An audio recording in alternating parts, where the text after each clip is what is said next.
gonna tell you right now, guys, this single track is very popular with dirt bikers.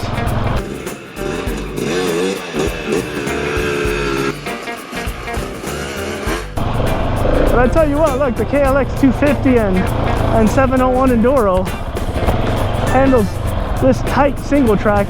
I know in camera it's gonna look very... So, 3 things to know here. 1, I'm not in shape in the sense of endurance. I am strong since I used to powerlift, but that don't really help with endurance. I currently weigh about 230 pounds without gear. Also, the 701 was also geared with luggage, giving it additional weight. As of this video, everything is stock on the 701, including its gearing, tires, and exhaust. 2, a lot of the 770 single track has quite a bit of handlebar locking turns, at least for the 701 Enduro.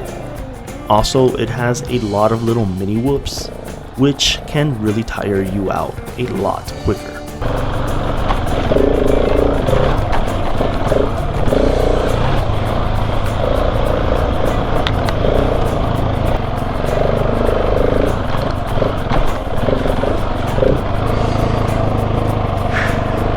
Also, prior to the 770 single track, we ended up doing other trails that has a fair amount of whoops, which tired me out pretty prematurely. 3, this isn't technical by any means, but it's just a basic, narrow, tight single track that is V-shaped, meaning most of the ride I have to stand up because sitting down makes it a little bit more challenging due to its V-shape and its pea gravel. With the TKC 80s, I was not 100% confident in this terrain, but all in all, the TKC 80s performed excellent on this pea gravel.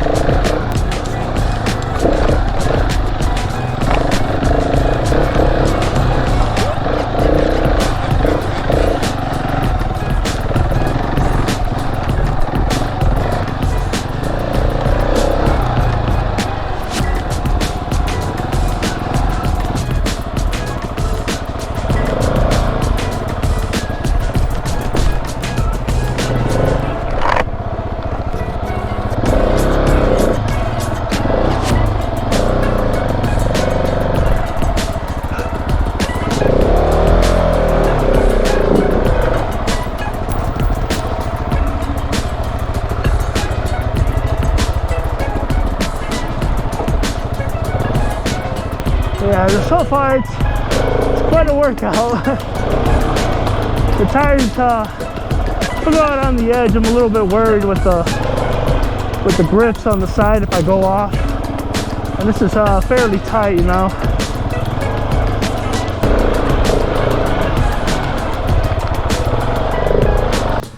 This is definitely one of them.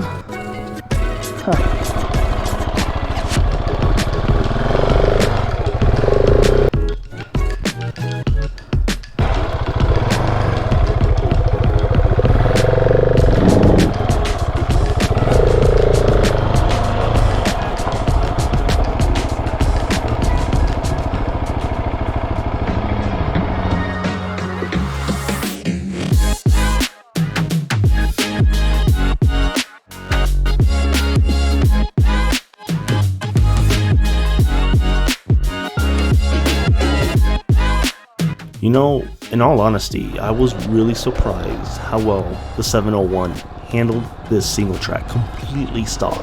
I've done other quote-unquote flowy single track on the 701 Enduro that was much smoother than this. But I essentially did not count that since it was fairly easy and not much tightness to really test out a heavy bike. In my opinion, you can't really feel the weight of a dual sport versus a dirt bike in smooth, fast-going terrain until it becomes a very tight trail, or somewhat tight trail, where you have to shift your body more or less to keep balance. So that is why I decided to try out the 701 on this tight single track. We're about at the end of this single track and totally capable. It's not hard single track, it's just It's tiring. It's a tiring single track. See, like here, see, I'm locking my handlebars right there on that turn. Oh, man.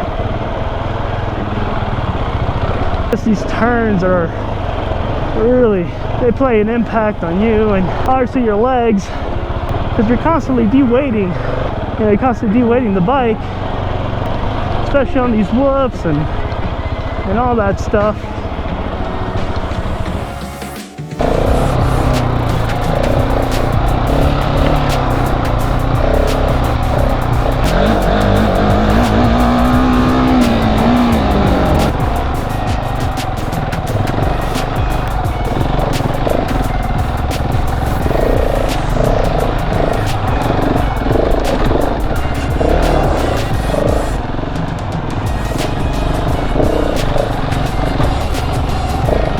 Of course, Colorado has a lot more difficult single track, and this is one of the more easier ones.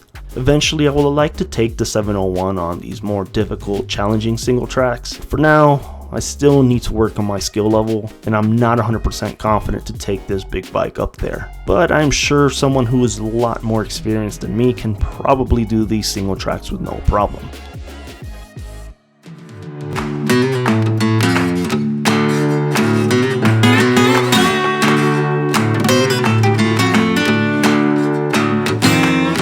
So the best way I can describe the 701 Enduro is to relate it to the KLX 250. I might make a KLX 250/300 versus the 701 on a separate video one day, but for now, I will keep it brief.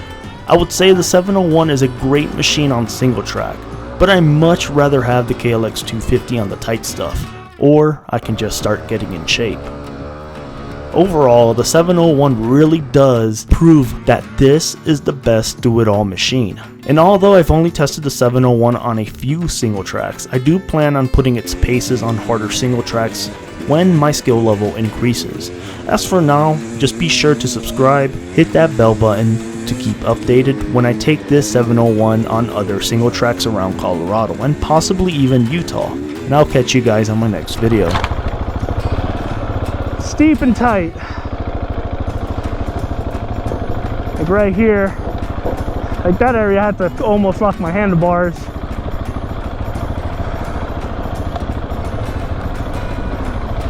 I don't know if you can tell, but I'm just going downhill without even holding the brakes. And up ahead of me is the KLX 250.